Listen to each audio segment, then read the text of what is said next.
La epopeya del oro negro.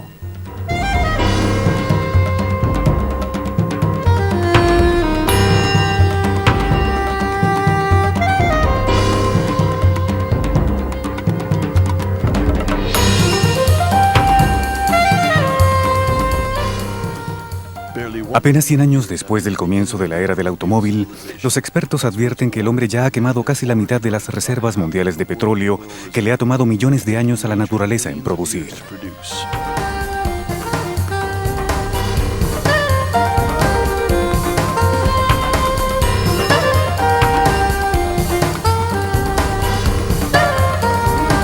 Primera parte, la era dorada de las grandes.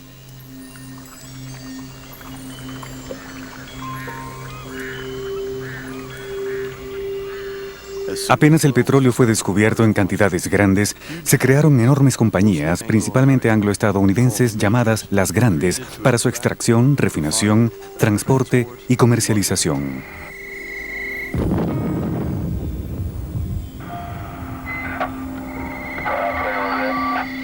Creo que están listos para la detonación del punto 25.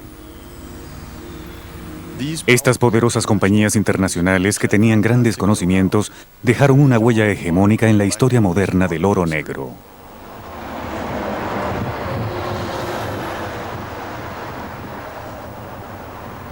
La fiebre del oro negro.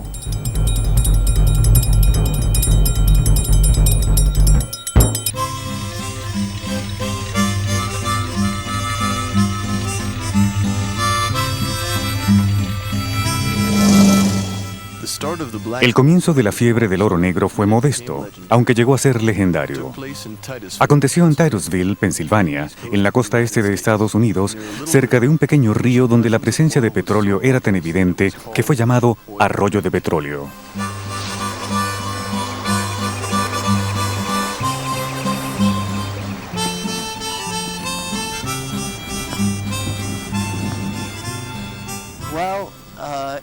Desde un principio se sabe que el petróleo se filtra fuera de la tierra en ciertos lugares. Y así la gente se percata de la existencia de capas de petróleo que flotan en el río. De hecho, en Birmania, la gente recolecta estos residuos en arroyos y ríos pequeños, lo que indica que en ciertos sitios el petróleo brota de forma natural. En Pensilvania había muchas de estas filtraciones. Alrededor de 1859, Edwin Drake fue el primer hombre en perforar el primer pozo, con el único propósito de encontrar petróleo. Perforó hasta una profundidad de tan solo 21 metros y de pronto salió petróleo. Por supuesto, tan pronto como brotó el petróleo, la gente se dio cuenta de su valor y que se encontraba aquí. Así que alguien perforó en el siguiente sitio. Y en realidad, en el curso de unos 5 años, la gente sencillamente vio dónde había sido hallado el petróleo y lo relacionó con las estructuras geológicas. Para ese entonces ya existía la ciencia de la geología, así que podían ver la relación entre estas estructuras llamadas anticlinales, que es una especie de arco, como si las rocas se combaran y el petróleo se concentrara en la cima de la comba. La gente comenzó a ver esto de una manera práctica. Una vez que se encontraba una estructura que contenía petróleo, se le hacía un seguimiento y luego se buscaba otra. Y en realidad, a los pocos años de los primeros pozos, lo fundamental para hallar petróleo ya era conocido. Drake era un aventurero en busca de fortunas. Decía ser coronel para enaltecer su reputación y conseguir socios más fácilmente. Era el arquetipo del exitoso pionero petrolero estadounidense, y muchos otros siguieron su ejemplo.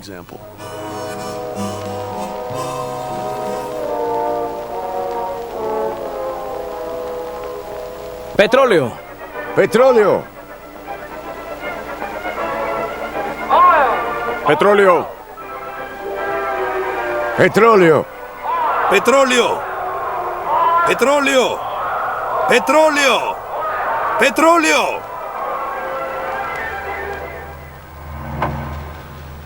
Después de su descubrimiento, se apoderó de Pensilvania un frenesí por buscar petróleo.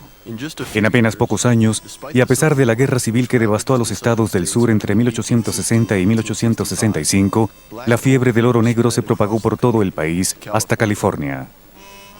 Fue en la misma época en que la conquista del oeste estaba casi concluida gracias a la construcción del ferrocarril transcontinental.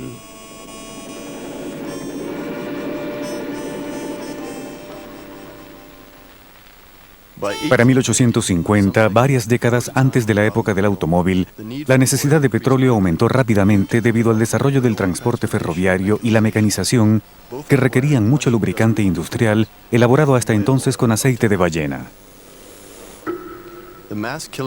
La matanza en masa de ballenas, debida a campañas intensivas de pesca, conllevó una disminución de la producción y un alza en los precios. El lubricante de hidrocarburo, que era más barato y más eficiente, comenzó a ser usado como reemplazo, salvando así las ballenas de una muerte segura. Al mismo tiempo, un gran cambio ocurrió en la iluminación residencial, cuando las lámparas de querosén dejaron de ser un privilegio solo para la clase pudiente. Los vendedores de querosén cada día eran más numerosos, llegando hasta los lugares más recónditos del mundo. Los pozos petroleros de Estados Unidos podían surtir a todo el país.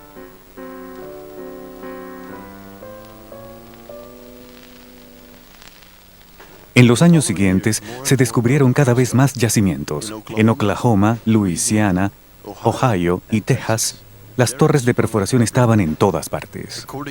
De acuerdo con un diario local, formaban un bosque tan denso que era posible caminar de una torre a otra sin pisar el suelo. Esta proliferación se debió principalmente a una particularidad de las leyes estadounidenses. En Estados Unidos, a diferencia de la mayoría de los países europeos, el subsuelo no le pertenece al Estado, sino al propietario de la tierra.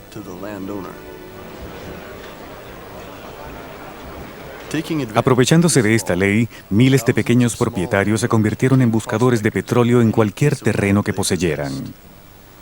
Los propietarios de los pozos eran tan desorganizados que se presentó una amenaza de inundación en los estados petroleros. Esto produjo una caída en el precio del crudo.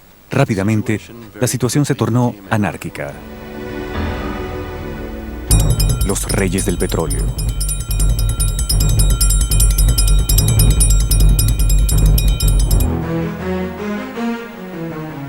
Un ambicioso joven de 24 años, John D. Rockefeller, entendió enseguida que podía sacar provecho de esta situación para hacer fortuna. Se dice que Dios creó el mundo y Rockefeller lo puso en orden. Detrás de su éxito estaban su intuición visionaria y su inagotable energía, pero también un desprecio total por la ley.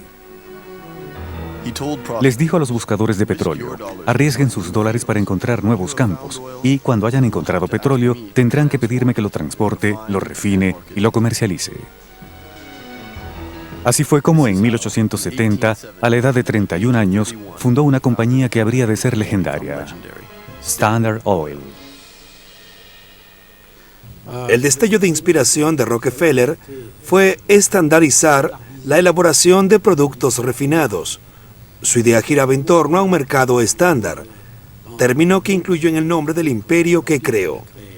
Una vez que fuera posible suministrar productos estándares al mercado, productos específicos que pudieran ser usados por gente diferente, el petróleo podría ser usado a gran escala y particularmente en automóviles. Ciertamente, estas dos industrias se desarrollaron en paralelo. Los automóviles requerían de un producto estándar y el petróleo necesitaba un mercado, si se quiere, también estándar. Así que el destello de inspiración de Rockefeller fue haber visto esta oportunidad y haberla aprovechado. Desde el principio, Rockefeller impuso su propia ley sobre los pequeños propietarios de tierra y se deshizo de un competidor tras otro. Para él, cualquier medio era válido a fin de lograr su meta, incluyendo el chantaje, la compra de políticos y jueces, el espionaje industrial y la violencia. Un ejemplo de esto es la guerra que lanzó contra los propietarios de oleoductos. Cuando estos se enfrentaron a él, Rockefeller, sin pensarlo dos veces, envió a sus secuaces para sabotear las instalaciones. Su ansiedad por el éxito no tenía límites. En apenas pocos años, Rockefeller erigió un verdadero imperio petrolero de 70 compañías que comprendían la Standard Oil. En la tierra del libre mercado, ese poder tan monstruoso convirtió a Rockefeller en el hombre más odiado de Estados Unidos. La prensa desató su furia contra él a través de violentas campañas. Más aún, en 1890, presionado por magnates petroleros independientes que estaban al borde de la ruina, el Congreso de Estados Unidos votó a favor de la ley antimonopolio Sherman. Después de una batalla legal de 20 años, Rockefeller fue obligado a desmantelar la Standard Oil en 34 compañías que compitieran entre sí. A pesar de estos leves contratiempos, Rockefeller logró mantener su poder, su fortuna y su influencia en el círculo de los magnates del petróleo. J.D. Rockefeller entró en el negocio poco después que fue descubierto petróleo en el pozo Drake. Era un genio para la organización y un competidor muy despiadado. Y esa era la combinación que se necesitaba a principios de esa época. Él observó la industria y vio caos en ella. Y su mentalidad como contador, su alma contable, lo convenció de que él era quien podía imponer el orden en ese caos. Durante unos 30 años operó bajo el esquema de integración vertical, conectando refinación, transporte y comercialización entre sí, y finalmente conectando también la producción de petróleo. Y este se convirtió en el modelo de todas las compañías grandes del país durante los 50 o 75 años siguientes. Con la aceleración de la globalización industrial, el modelo de Rockefeller fue adoptado rápidamente al otro lado del Atlántico a través de una compañía anglo-holandesa identificada con el símbolo de una concha marina.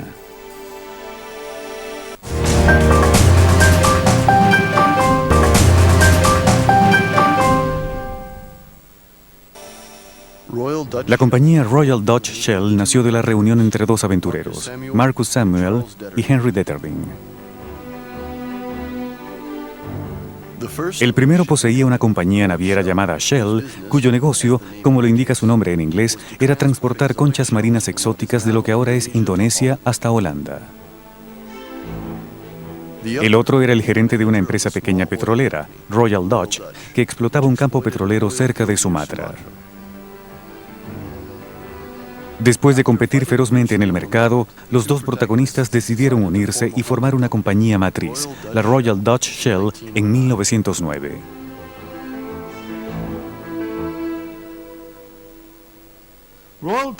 Royal Dutch Shell fue una de las primeras operadoras en la globalización de la industria petrolera internacional. Una de las dos primeras operadoras, en realidad, el equivalente europeo, si se quiere, de la Standard Oil de John D. Rockefeller. El hombre más poderoso de esta nueva combinación era Henry Deterding. De hecho, era la figura europea equivalente a John D. Rockefeller en Estados Unidos. Y transformó la Royal Dutch Shell en una compañía global antes de la Primera Guerra Mundial. Royal Dutch Shell pronto comenzó a competir con la Standard Oil en todos los campos petroleros del mundo. En Rumania, por ejemplo, en la frontera con los Cárpatos, las antiguas técnicas petroleras comenzaron a pasar por un cambio industrial a finales del siglo XIX. Aunque también había muchas otras compañías extranjeras, Shell y Standard Oil controlaban la mayoría de la riqueza petrolera de ese país.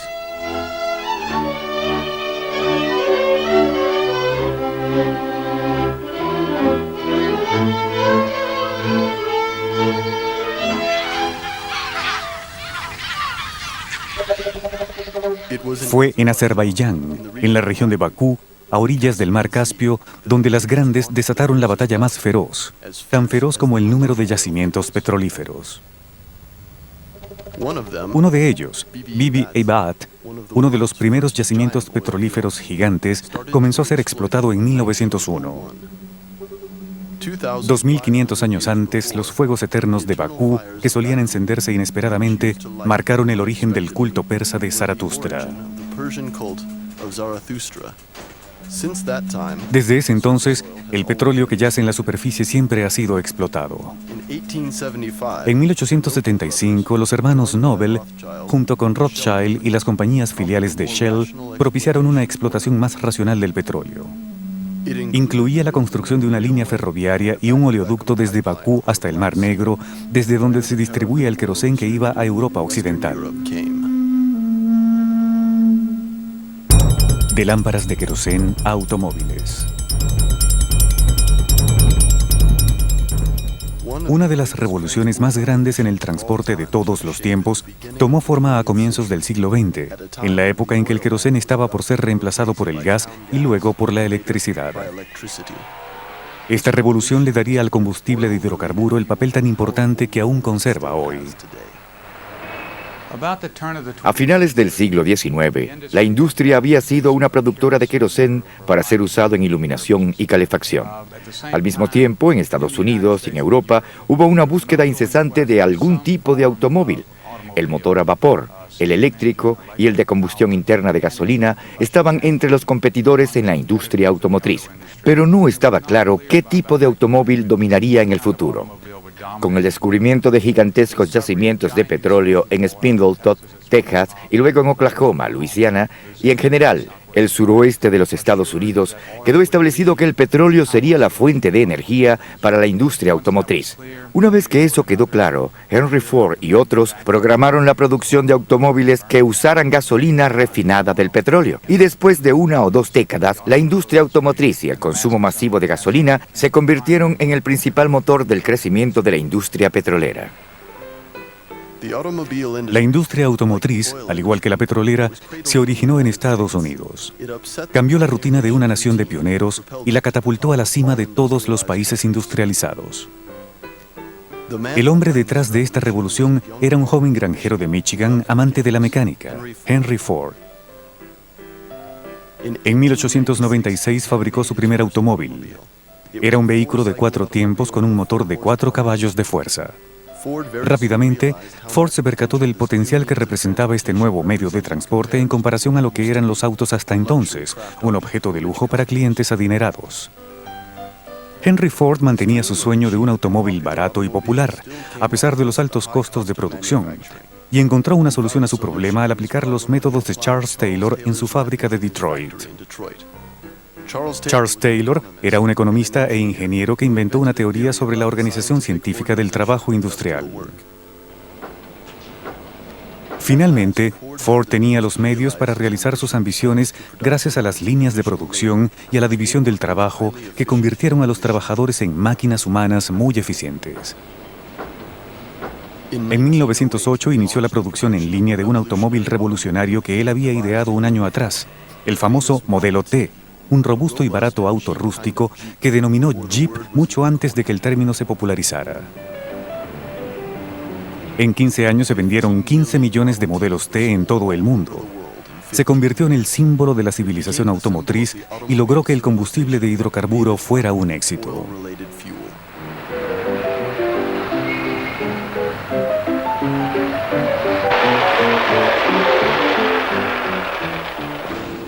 La llegada del automóvil desató una competencia intensa entre Estados Unidos y Europa en todas las áreas del transporte que usaban motores de combustión interna, incluyendo el aéreo, el terrestre y el marítimo.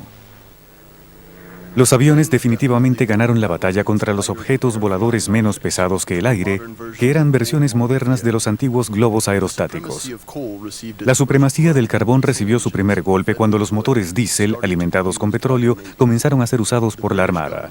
El gobierno británico, cuyo poderío marítimo estaba en la cima, comenzó a interesarse en el petróleo desde el principio, a consecuencia del cambio de tecnología que ya se avisoraba.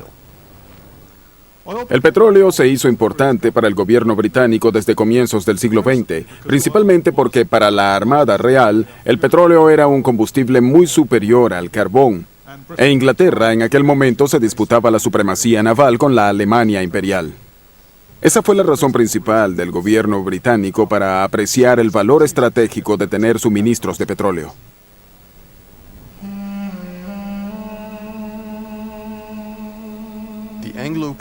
La compañía Anglo-Persian Oil, ahora conocida como British Petroleum o BP, fue el símbolo de ese esquema político.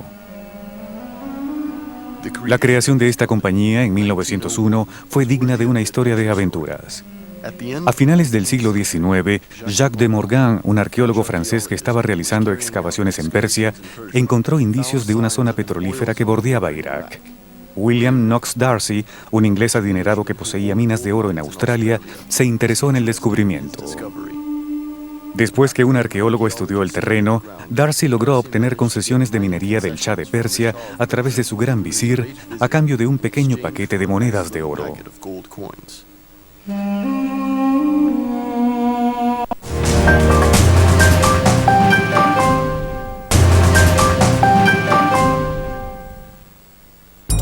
Petróleo, sangre y guerra.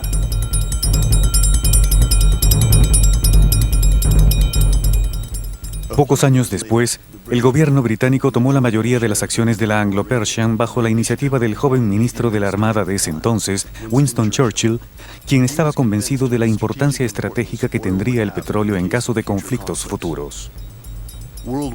La Primera Guerra Mundial, que estalló poco tiempo después, le dio la razón. Sin embargo, esta guerra comenzó de una manera muy convencional, con cargas heroicas de la caballería y fuertes ataques de la infantería, cabeza de todas las batallas. Luego comenzó una verdadera revolución en el arte de la guerra, cuyo prólogo fue el glorioso episodio de los taxis del Marne. En 1914, 1.100 taxis parisienses fueron utilizados para transportar a 5.000 soldados a la línea del frente que los alemanes amenazaban con cruzar. París se salvó de capitular gracias a la rapidez de la intervención.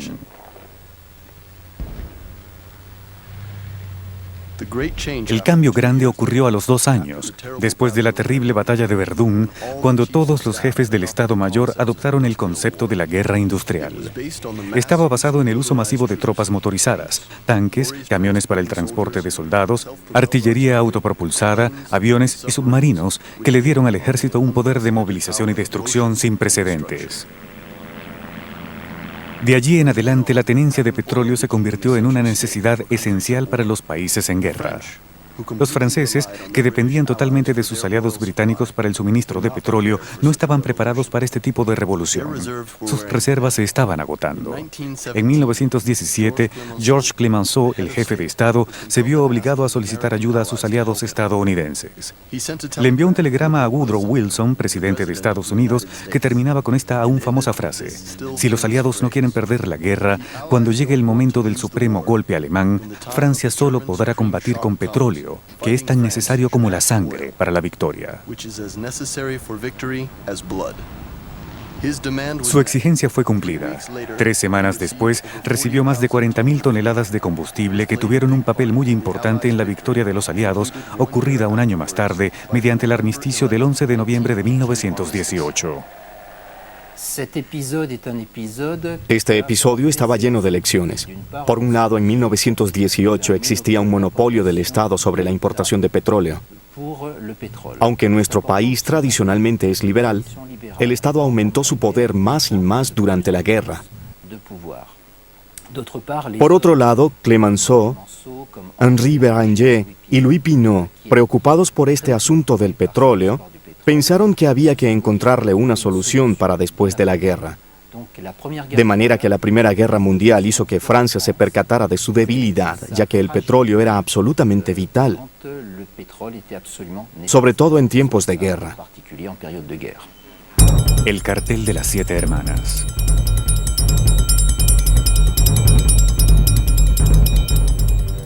Francia se embarcó en una política petrolera activa a fin de asegurar sus suministros. 2 años después, en abril de 1920, durante la conferencia de San Remo, se le presentó una oportunidad cuando se discutía el delicado problema de la compañía Turkish Petroleum, que tenía socios alemanes. Sus orígenes se remontan a la preguerra, cuando Irak aún era Mesopotamia, una provincia del Imperio Otomano. Calouste Gulbenkian, un brillante y adinerado empresario de origen armenio, estaba muy interesado en esta región debido a su petróleo y logró reunir a 3 socios con intereses completamente distintos: Anglo-Persian, Shell Oil y el Deutsche Bank de Alemania. Antes de siquiera poder perforar el primer pozo, la Turkish Petroleum tuvo que permanecer inactiva por el estallido de la guerra.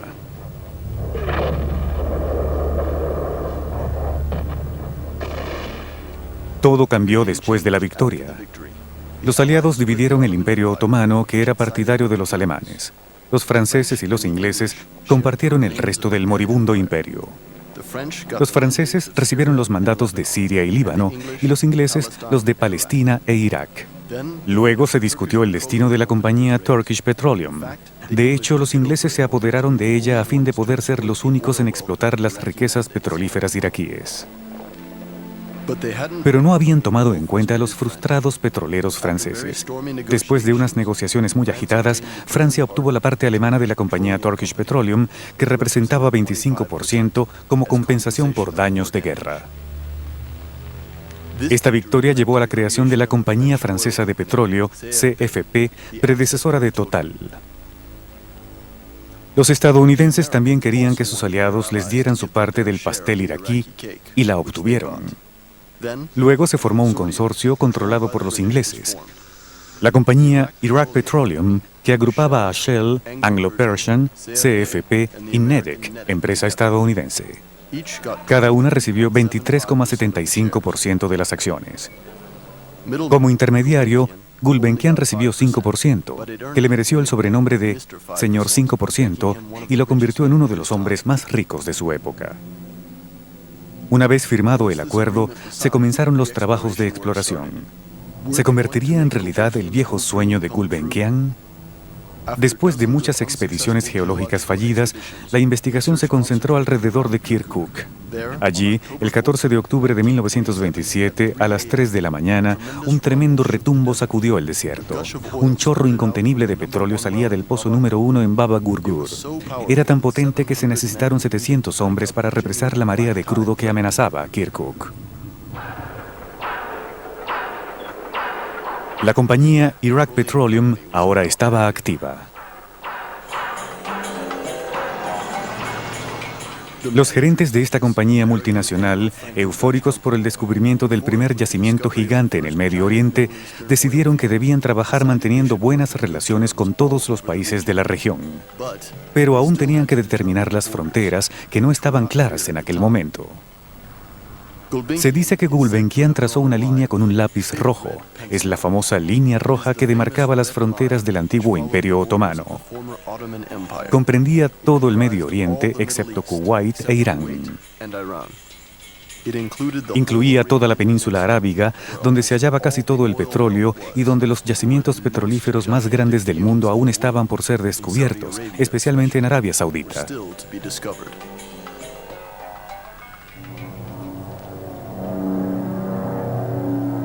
Desde el final de la Primera Guerra Mundial, el petróleo había causado un cambio profundo en las sociedades industrializadas, siendo la señal más obvia la creación de la compañía Iraq Petroleum. Estados Unidos, en particular, que fue el primer país productor, consumidor y exportador de petróleo del mundo, mantuvo su supremacía hasta finales de los años 60.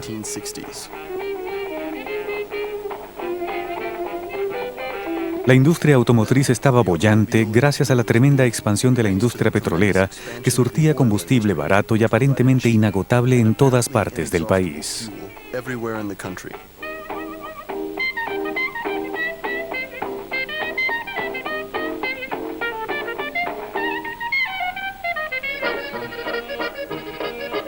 Europa experimentó el mismo fenómeno, aunque en menor escala.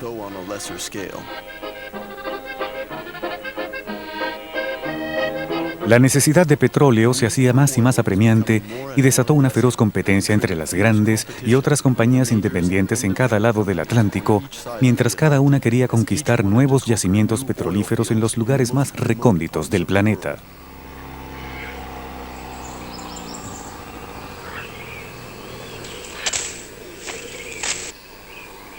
Un nuevo héroe surgió de esta búsqueda de tesoros, que era muy parecida a una campaña colonial.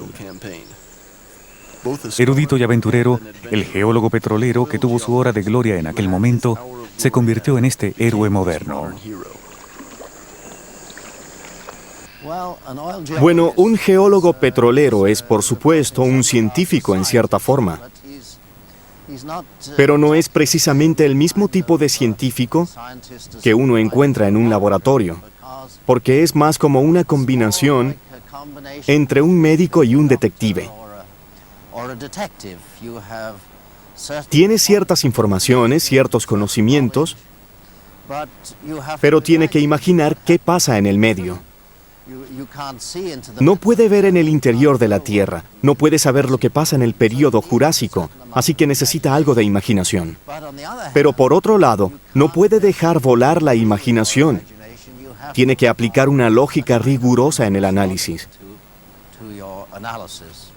Puede decirse que está en busca de pistas. No posee toda la información que necesita. Tiene indicios aquí y algunas claves allá. Y lo une todo. O para hacer otra comparación, puede decirse que es como el médico que analiza el estado de un paciente. Nunca se puede estar seguro. De acuerdo con los estándares de reclutamiento de la época, el geólogo debía ser joven, rudo y soltero debido a las duras condiciones de vida en los campos de exploración. Recuerdo que una vez fuimos a una pequeña aldea en el occidente de Colombia y al final del día salimos hacia una carretera para caminar de regreso a la aldea. De repente, al cruzar la esquina, había 50 tropas colombianas con armas automáticas apuntando hacia nosotros. Y me dije, Dios mío, ¿qué es lo menos sospechoso que puedo hacer? Por suerte traía un emparedado en el bolsillo, así que me senté y me comí el emparedado, pensando que nadie tendría motivos para dispararle a alguien que se está comiendo un emparedado. Finalmente llegó un oficial y pudimos explicar quiénes éramos. Pero de nuevo fuimos confundidos por bandidos en este caso. La norma general en Colombia era disparar primero y averiguar después quién eras. O sea que fuimos afortunados y hubo muchos incidentes como este. Extrañamente yo diría que fue una vida magnífica en realidad, porque eras libre por todos los cielos. Me iba meses por mi cuenta con aquellos fantásticos hombres que trabajaban conmigo. Era emocionante y divertido. Y estabas alejado de esa terrible vida de oficina y de todos aquellos gerentes y de todo el mundo. Hacías lo que tenías que hacer y la decisión era tuya. Y creo que eso hace que la gente con esa experiencia sea algo independiente en cuanto a la forma de pensar y de comportarse, lo que significa que no siempre encaja en una compañía moderna.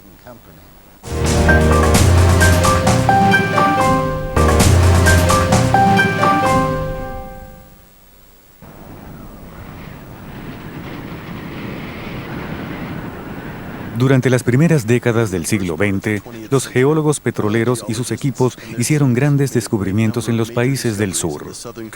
Por supuesto, los líderes de esos países, que en su mayoría llevaban estilos de vida anticuados, no sabían cuánta riqueza representaba el petróleo que poseían cuando negociaban con los representantes de las grandes empresas transnacionales.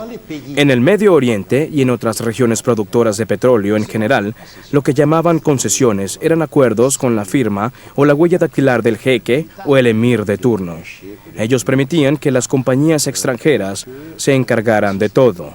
Es decir, explotaban el petróleo desde la A hasta la Z. Explotación, producción, transporte, refinación, etc. Y en contraprestación, estos países recibían cierta cantidad de dinero en regalías e impuestos. Pero, a todas cuentas, estas sumas eran completamente ridículas. Entre las dos guerras, las grandes competían vigorosamente entre ellas, cada una consolidando su poder, y con mayor razón, luego que los años de abundancia después de la escasez de los años de guerra causaron que los precios colapsaran. Es en medio de un clima turbulento como este que las 7 grandes más poderosas del mundo, 5 estadounidenses y 2 inglesas, que posteriormente serían llamadas las 7 hermanas, se reunieron en secreto en la atmósfera romántica de un castillo escocés para ponerle fin a esa ruinosa competencia. Las batallas de competencia entre las grandes iban y venían. Creo que ellas eran como, y cito una frase del famoso libro de Anthony Sampson sobre las 7 hermanas, o puede que sea de Gulbenkian. Nada era seguro con estas petroleras internacionales. Eran como gatos. Era difícil saber si estaban peleando o haciendo el amor. En 1928, Henry Detterding reunió a representantes de las grandes en un castillo que arrendó en Escocia, en un lugar llamado Agnacarry, debido a estas intensas luchas por competir en los mercados internacionales y a que existía cierto exceso de producción en la industria petrolera internacional. Al igual que los ministros de la OPEP, luego pudieron haberse reunido bajo circunstancias similares para tratar de regular ese proceso, tratar de impedir que el mercado se saturara de petróleo para que no cayeran demasiado los precios. El verdadero propósito de la reunión de Agna Carry era tratar de controlar la producción. Para estabilizar los precios, el mundo no podía inundarse de petróleo. Así que lo que se propuso y lo que resultó del acuerdo de Agna Carry fue crear un cártel. Básicamente lo que se acordó fue un sistema de cuotas a fin de mantener los precios altos en mercados claves. México lucha contra las grandes.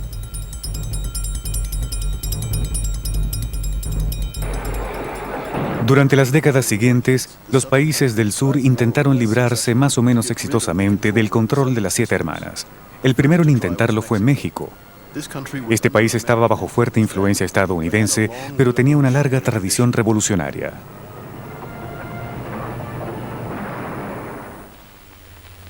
La aventura del petróleo mexicano tuvo un comienzo prometedor.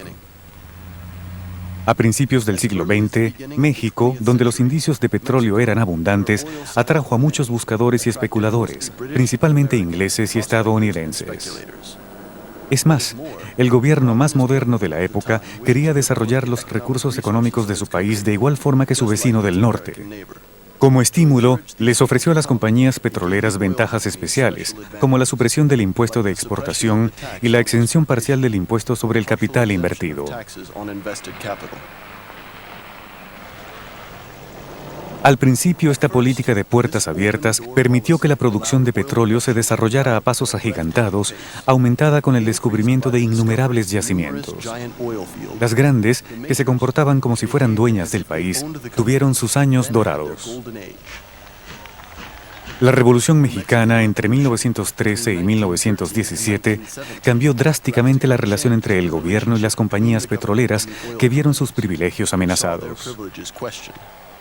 La creación de la Confederación de Trabajadores en 1918 y la formación del Sindicato de Trabajadores Petroleros en 1935 modificó de forma importante el balance de poder dentro de las compañías petroleras. En 1936, el sindicato presentó un proyecto de contrato laboral colectivo que preveía un aumento salarial. Las grandes lo rehusaron bajo el pretexto de que no habían generado ganancias. A mediados de 1937 comenzó una huelga general, mientras que una comisión de expertos declaró que las grandes sí habían sido altamente prósperas. El gobierno entonces exigió que se cumplieran las demandas de los trabajadores. Las grandes, sobreestimando sus poderes, se rehusaron. Nuestra contestación es definitivamente no. El 18 de marzo de 1938 se dio un golpe de gracia. Lázaro Cárdenas, presidente de México y figura clave del Partido Revolucionario Institucional, en un discurso famoso y memorable, decretó la nacionalización de las 17 compañías extranjeras anglo-estadounidenses que controlaban la industria petrolera del país. Por causa de utilidad pública y a favor de la nación, se declaran expropiados la maquinaria, estaciones, edificios, oleoductos, refinerías, vías de comunicación, embarcaciones y todos los demás bienes de las compañías petroleras.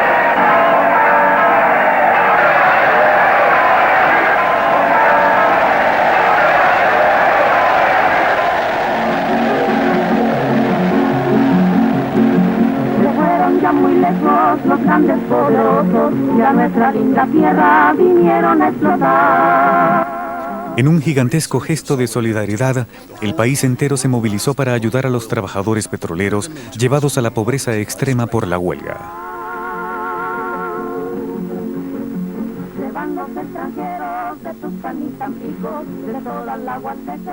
La compañía nacional Pemex reemplazó a las compañías extranjeras, pero México tuvo que pagar caro por su decisión.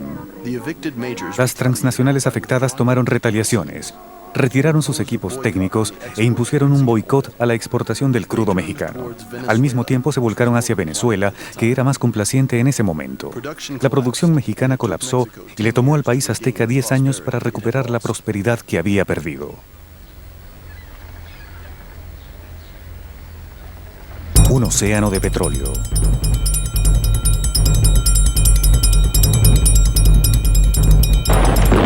Desafortunadamente, los ecos de la victoria de México sobre las grandes pronto serían silenciados por el rugir de sables retumbando por toda Europa debido al crecimiento del fascismo. España, devastada por la guerra civil entre 1936 y 1939, se convirtió en su caldo de cultivo, alimentado por la Alemania nazi en particular, que se alió con Franco. Su Legión del Cóndor experimentó con una técnica nueva de bombardeo sobre Guernica. Este trágico episodio fue el preludio del uso masivo de fuerzas mecanizadas y aéreas durante la Segunda Guerra Mundial. Desde entonces, el dominio de la producción y transporte de petróleo había sido el elemento clave para la victoria.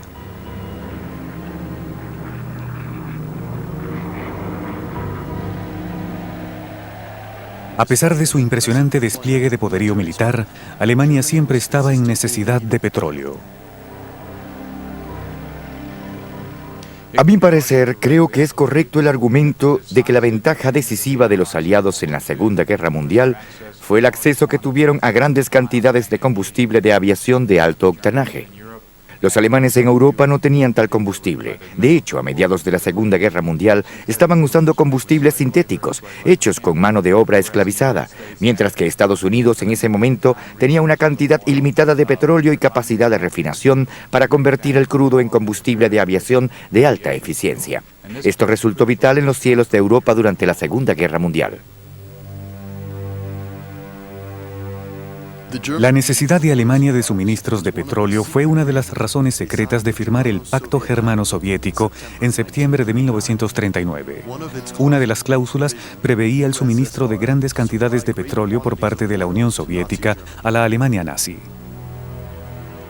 Hasta 1941, cuando se rompió el pacto, 900.000 toneladas de petróleo del mar Caspio alimentaron la guerra alemana en el frente occidental. Luego de la campaña francesa, que concluyó con una abrumadora victoria de Alemania contra Francia, 3 semanas después los alemanes tuvieron que enfrentar una resistencia inesperada de los ingleses que los llevó a una guerra aérea y marítima ruinosamente costosa en combustible. A pesar de su derrota en el frente occidental y contra todas las expectativas, Hitler atacó el este y envió sus tropas contra la Unión Soviética. De acuerdo con un historiador alemán, la sed alemana de petróleo fue ciertamente la razón principal de invadir Rusia. Cuando Hitler intentó apoderarse de los campos petrolíferos de Bakú, tenía 2 objetivos en mente: despojar a Rusia de su petróleo y destinarlo a su propio ejército para continuar el avance hacia India. La reacción relámpago del Ejército Rojo, junto con una feroz resistencia durante la batalla de Stalingrado, puso fin a las ambiciones alemanas en 1942.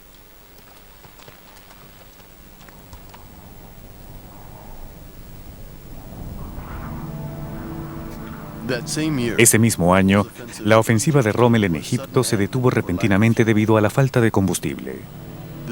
Lo mismo ocurrió con los japoneses, quienes venían contando con el petróleo estadounidense. En 1941, Roosevelt decidió congelar el suministro de petróleo a Japón. Como dijo Churchill, al herir a Japón, este tendrá que enfrentar el dilema de aceptar los términos o entrar en guerra con Estados Unidos. Japón optó por la guerra y lanzó el ataque contra Pearl Harbor el 7 de diciembre de 1941. El objetivo de los estrategas japoneses era destruir la flota estadounidense y apoderarse de los campos petrolíferos de Indonesia. Este aplastante ataque obligó a Estados Unidos a unirse al conflicto, abriéndose así un tercer frente en el Océano Pacífico.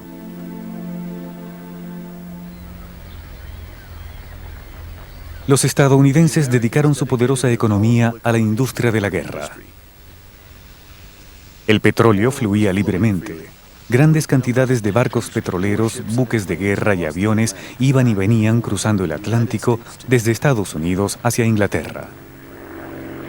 Preparándose para el día D, Inglaterra almacenó una enorme reserva.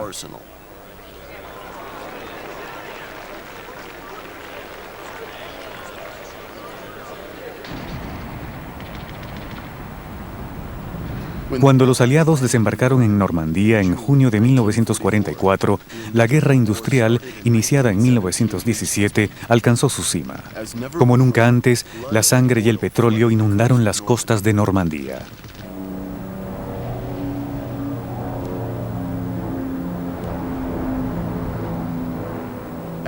Como escribió Churchill en sus memorias, cuando los alemanes fueron derrotados, la victoria de los aliados navegó sobre un océano de petróleo.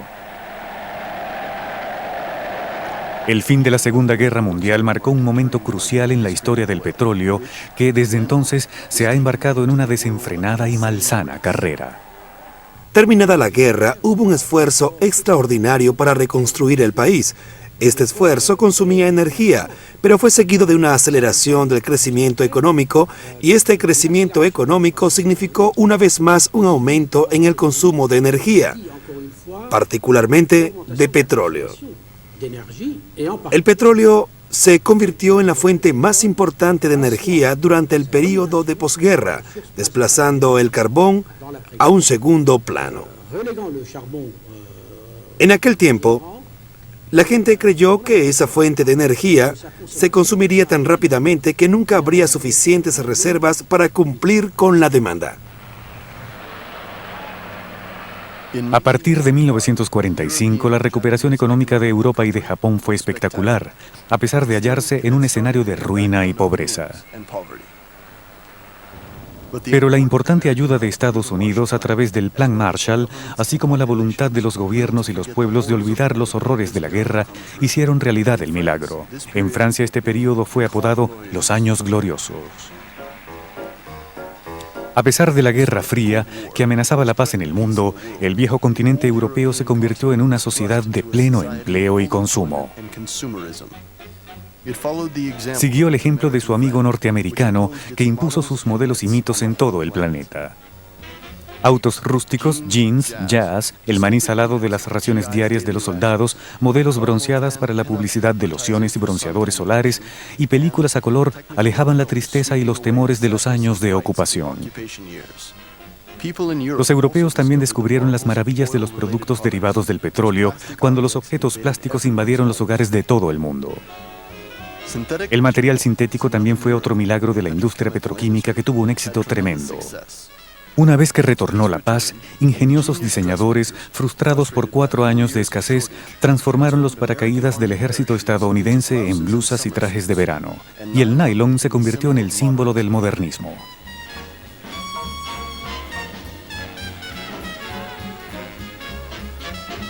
Pero la verdadera señal del retorno de la prosperidad en Europa y Japón fue la democratización masiva del automóvil. El consumo de combustible estalló y aumentó 4 veces en 20 años. Este fenómeno motivó a las grandes a buscar nuevos yacimientos petrolíferos en los países del hemisferio sur y especialmente en el Medio Oriente. Es entonces cuando estos países comienzan a despertar y a encontrar los medios de librarse del largo control occidental. Es el nacimiento del nacionalismo del petróleo.